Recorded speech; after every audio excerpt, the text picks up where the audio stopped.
All of these things that you hear about black women, all of it is to say that black women are above. I don't care what anyone says, that's what it is. They are above black men, and they should be treated with a certain level of reverence because they are above black men.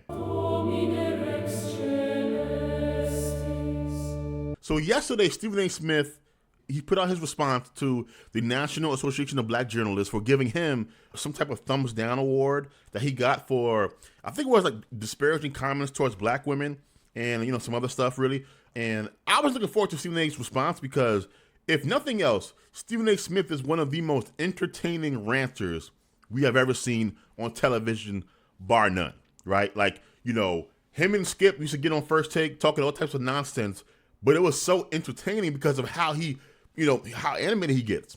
And he wasn't really all that animated. He was kind of, you know, even keeled. He definitely spoke about kind of, you know, that he disagrees, how he thought that, you know, it was low down. It was political in nature. You know, he brought up some great points that I think are worth talking about. How he had reached out to the president who gave him the Thumbs Down Award. He reached out to her asking if she would come on his show to discuss why he received the award. And she wanted to have a private conversation. He was like, nah, that's not going to work for me. And so I thought it was interesting that Stephen A. Smith, he seems to still kind of want to keep his connections or a relationship with that organization, you know, the NABJ.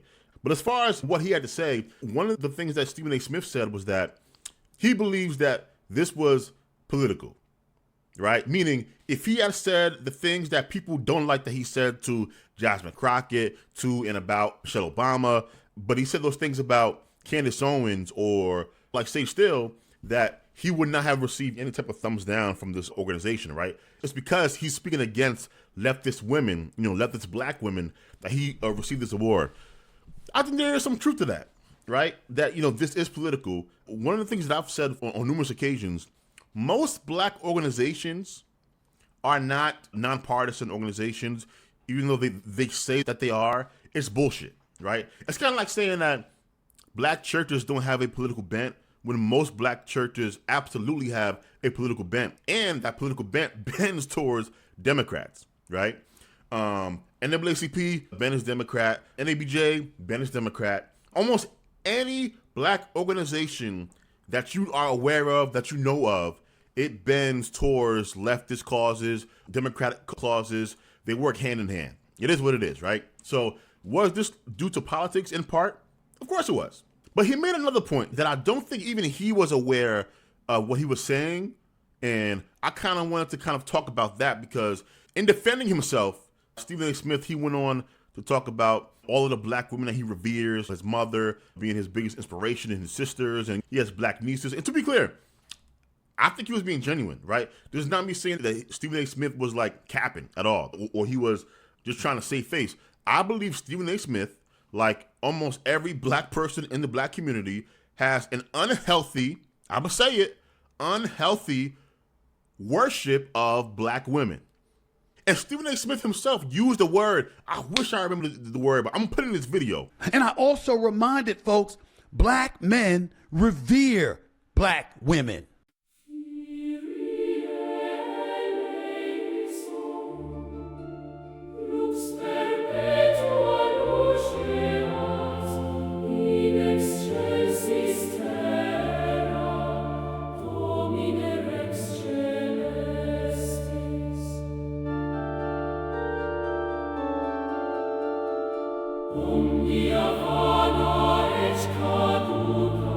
Which one is it? We're going to sit up there and talk about how we've got women raising us and how much we deify and love and adore these black women. But then all of a sudden we're going to sit up there and act like we're disparaging them?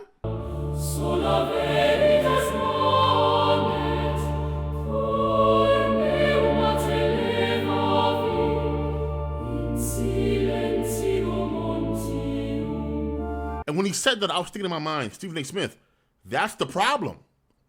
That's why you find yourself with the two thumbs down award.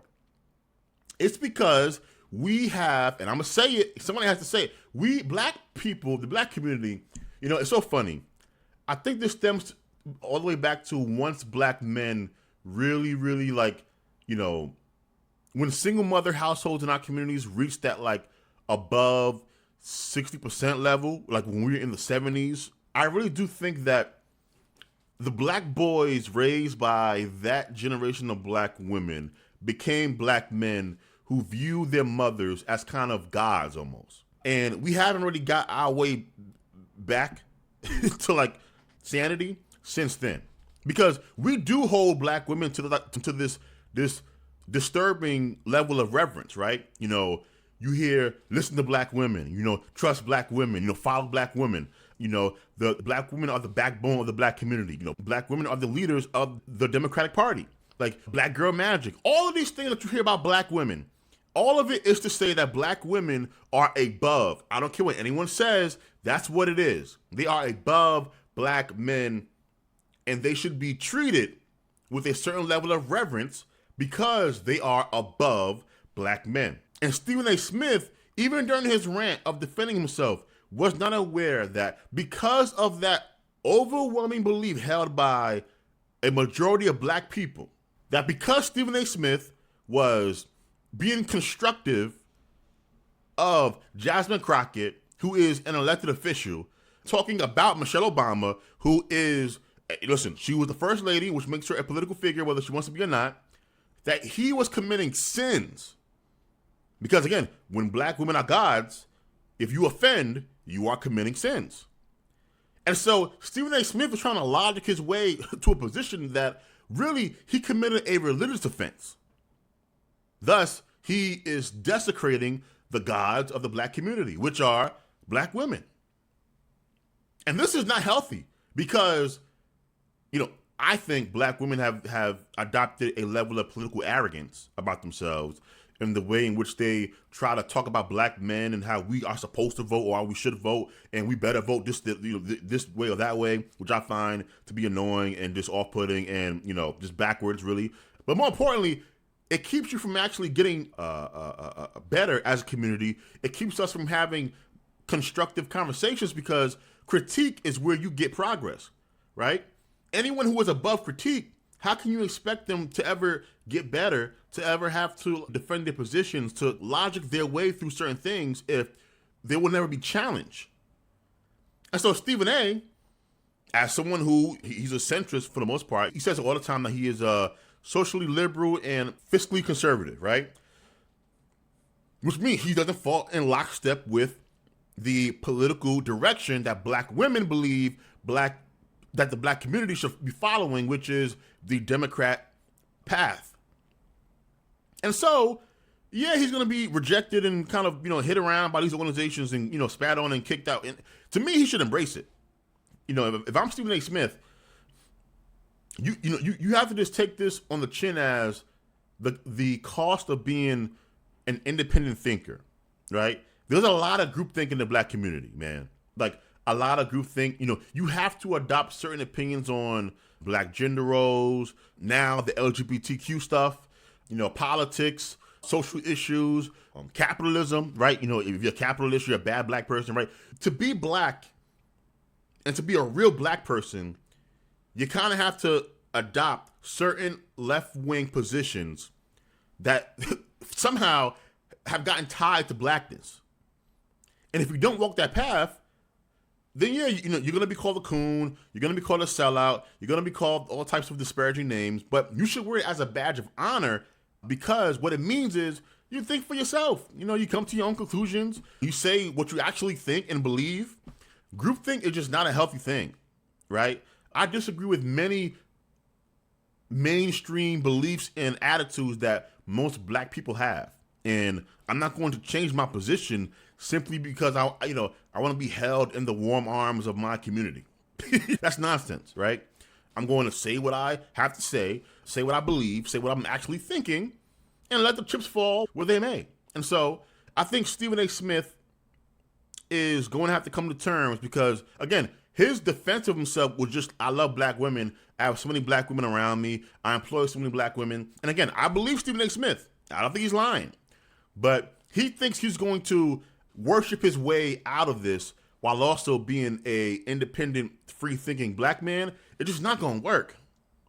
It's not going to work.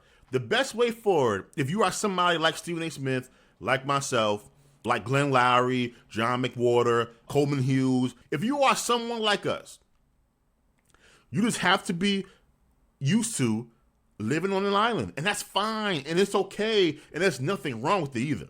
Don't let anyone try to convince you that it's better to be a part of a community in which you have to lie than it is to kind of have a smaller circle around yourself where you can actually tell the truth. So those are my thoughts. Let me know what you think down below. Until next time, deuces.